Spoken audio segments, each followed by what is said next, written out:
नमस्कार। शुभ प्रभात। 31 मार्च 2025 का दिन आपके लिए मंगलमय हो। ये दिन आपके लिए शुभ हो, ऐसी मेरी कामना है। 31 मार्च 2025 को शुभ मुहूर्त कब कब है, निकिष काल कब कब है, निकिष काल में राहु काल का क्या समय है, दिशा शूल किस दिशा में है और उसका क्या निवारण है, ये सारी बातें इस वीडियो के माध्यम से आप तक पहुंचा रहा हूँ। वीडियो में शुरू से आखिरी तक बने रहें। हो सकता है ये वीडियो आपके आज के दिन को मंगलमय बना दें।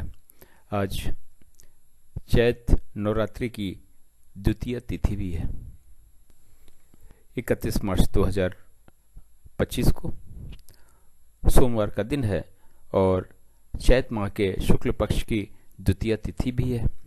द्वितीय तिथि 9:11 सुबेरे तक रहेगी और उसके बाद में तृतीय चालू हो जाएगी जो सुबेरे 5:42 तक रहेगी। उसके बाद में चतुर्थी लग जाएगी।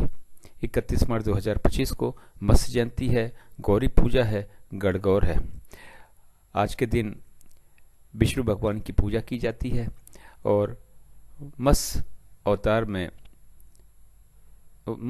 का वर्षगांठ भी आज ही मनाया जाता है।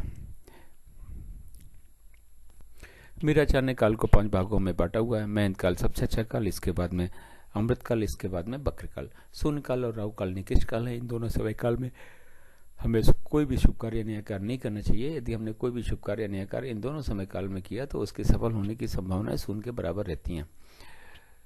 महंत काल और अमृत काल, वैसे तो आप कोई भी शुभ कार्य नया कार्य इन दोनों समय काल में कभी भी कर सकते हैं, लेकिन बेहतर रिजल्ट पाने के लिए युवा और प्रौढ़ के समय को चुनेंगे तो अच्छा रहेगा। कहा यह जाता है कि युवा और प्रौढ़ के समय में अगर महंत काल और अमृत काल में आपने काम किया तो कार्य पूर्ण होने की संभावनाएं 100% रहती हैं। कार्य शीघ्र पूर्ण होता है और निर्विघ्न पूर्ण होता है। बक्र काल में कहा यह जाता है कि यदि आपने कोई भी शुभ कार्य नया कार्य शुरू कर दिया तो कार्य पूरा हो जाता है, लेकिन बहुत ही ज़्यादा दिक्कतों और परेशानियों के बाद में। तो कोशिश करें कि बक्र काल में भी कोई शुभ कार्य नया करना पड़े तो बेहतर। अगर किसी वजह से करना भी पड़ता है तो युवा और प्रौढ़ के समय को चुनेंगे तो हो सकता है कि कुछ दिक्कतें कम हो जाए, लेकिन उसमें भी दिक्कतें हजार आने वाली हैं, मान के चलिएगा। राहु काल फ्लोटिंग काल है। ये महंत काल, अमृत काल, बक्र काल और शून्य काल में पड़ सकता है। राहु काल यदि महंत काल, अमृत काल, बक्र काल में पड़ता है तो उस समय हमें कोई भी शुभ कार्य नया कार्य नहीं करना चाहिए। उससे पहले यदि हमने कोई भी शुभ कार्य नया कार्य शुरू कर दिया तो कोई दिक्कत नहीं है, और हमारा कार्य अगर कहीं राहु काल के बीच में जाके समाप्त भी होता है तब भी कोई दिक्कत नहीं है। आज के दिन महंत काल 7:36 शाम से शुरू होकर 9:12 रात तक है। फिर अमृत काल सुबह 6 बजे से शुरू होकर 7:36 सुबह तक है। फिर 10:48 सुबह से शुरू होकर 1:12 दोपहर तक है। फिर 3:36 शाम से शुरू होकर शाम को 5:12 तक है। फिर रात के 9:12 से शुरू होकर रात के 10 बजे तक है। फिर 1:12 रात से शुरू होकर रात 2:48 तक है। बक्र काल 7:36 सवेरे से शुरू होकर 10:48 सवेरे, फिर 1:48 से शुरू होकर 3:36 तक है शाम तक।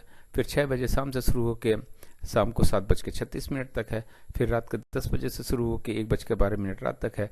फिर 4:24 सुबह से शुरू होकर सुबह 5:12 तक है।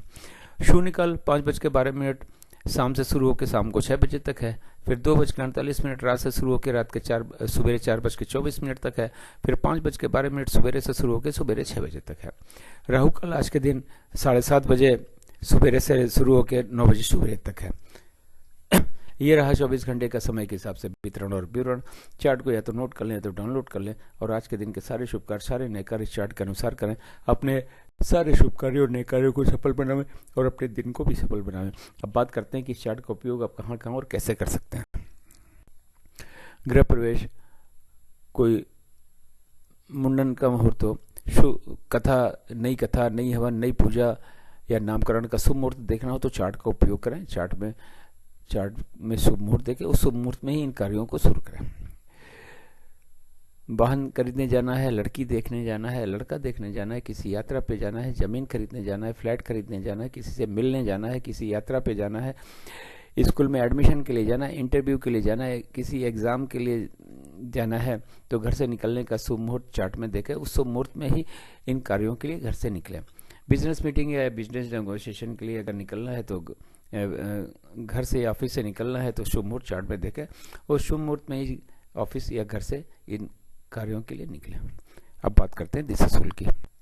सोमवार का दिन है, पूर्व और दक्षिण पूर्व की दिशा में दिशाशूल है। घर से दर्पण देखने के बाद निकले, लेकिन दिन होता है 24 घंटे का, सुबह 6 बजे से लेकर अगले दिन 6 बजे तक।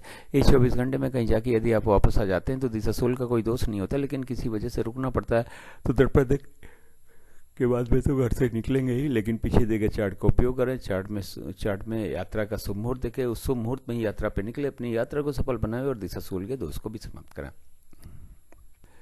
मेरे चैनल सागा ऑफ लाइफ को आपने ज्वाइन किया, इसके लिए आपका बहुत बहुत धन्यवाद। चैनल पर नए हो तो सब्सक्राइब करें, और सब्सक्राइब कर रखा है तो बेल आइकन को ऑन करते हैं।